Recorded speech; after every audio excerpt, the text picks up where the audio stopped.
Bronze helmets were fabricated to deflect missiles and glancing blows, and thin bronze plates were affixed as outer protection on both armor and shields.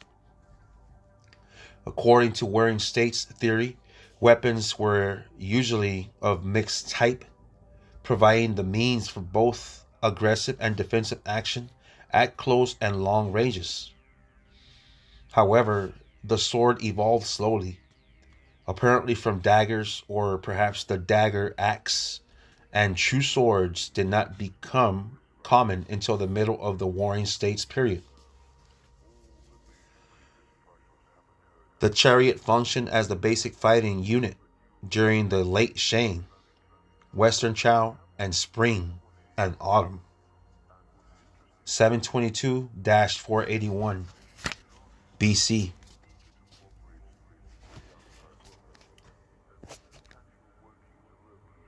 It remained important until well into the Warring States 403-221, when it was gradually supplanted by large infantry masses, and eventually during the 3rd century BC began to be supplemented by the cavalry. Chinese tradition portrays the Shang as having employed 70 chariots during the campaign of rectification to oust the evil Heisha dynasty. However, 20th century archaeological discoveries, I hope I said that right, supplemented by textual research, indicate that the chariot, rather than being an indigenous development, did not reach China from Central Asia until the middle of the Qing dynasty, approximately 1300 to 1200 BC. Initially, the use of chariot was probably confined to ceremonies and transportation, and only gradually was expanded to the hunt and eventually to warfare. Epigraphic materials provide evidence that the Shang relied upon infantry units of nobility to confront their enemies even after the integration of the chariot into their military organization. In fact, throughout the Shang, the chariot may have remained a prestige symbol. Its function during military engagements was restricted to providing transport, mobility, and serving as a command platform rather than constituting a significant military weapon. The chariots of the late Shang and subsequent Zhou periods normally carried 3 men: the driver in the center, the archer on the left, and a warrior with a dagger axe on the right. 5 chariots constituted a squad, the basic functional unit, and 5 squads composed a brigade. Each chariot had a complement of 10 to 25 close supporting infantry, with an additional vanguard of perhaps 125 men in later times. A Shang team consisted of 2 horses, and the rectangular chariot rode on 2 sturdy multi-spoked wheels. Training for warfare included large-scale royal hunts that utilized chariots, although given the difficulty of developing driving skills and the fighting expertise appropriate to a racing chariot, far more practice must have been necessary. It was an expensive weapon that required craftsmen to build and maintain. Thus, its use was confined to the nobility. Minimally supported by conscripted commoners, battles accordingly resolved into a number of individual clashes, with personal combat supposedly governed by appropriate ceremonial constraints. Probably a later romanization.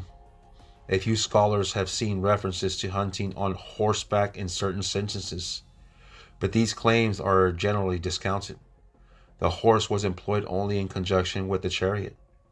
Lacking stirrups and a saddle and hampered by his long robes, the mounted rider could not become an effective military element until the 3rd century BC. The Zhou. The Chao came to power by overthrowing the Shang in a decisive battle at Mu Ye. After many years of stealthy preparation and the gradual expansion of their power base through carefully wrought alliances,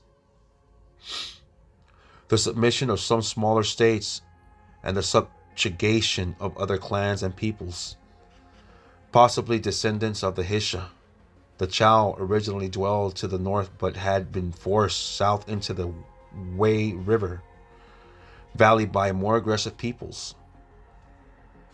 As the Chao were situated on the periphery of Shang culture, they were able to assimilate many of the material and cultural achievements of Shang civilization in relative freedom while successfully developing a strong agricultural base, indigenous technology, and their own cultural identity. External barbarian pressures stimulate their military skills, organizational abilities, and tactical thought simultaneously, and the Shang even entrusted them with the task of subjugating rebellious peoples in the West, which allowed the Chao to increase their military prowess. When they mounted their final campaign against the debauched, enervated Shang, the Chao's weapons and the implements were similar to the Shang's. Perhaps the only Chao innovation was the extensive employment of chariots, facilitating more rapid movement and the conveying of greater quantities of weapons and supplies. The Chao's victory probably stemmed in large part not only from the Shang's disorganization, but also from the exhaustion suffered by the Shang in fighting off hostile nomadic peoples to the north and east, and from their large-scale commitment to a southern military expedition at the moment of attack.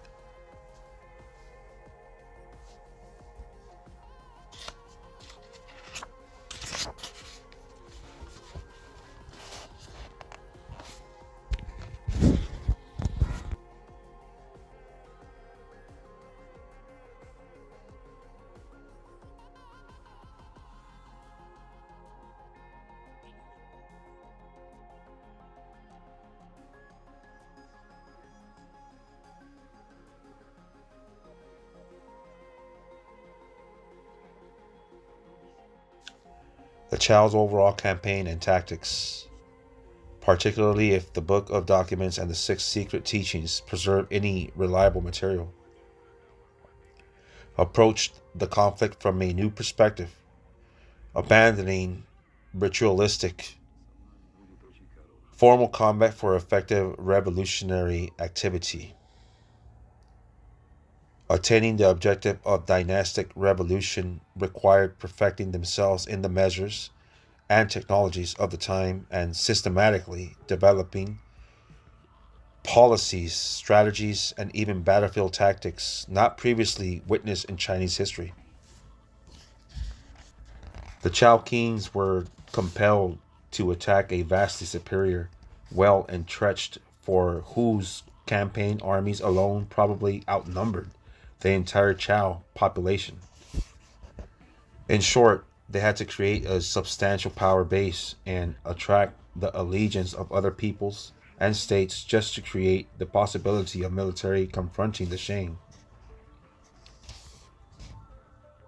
The epoch-making clash between the Chao and Shang dynasties, as envisioned by the Chao and idealistically portrayed in later historical writings, set the moral tone and established the parameters for the dynastic cycle concept.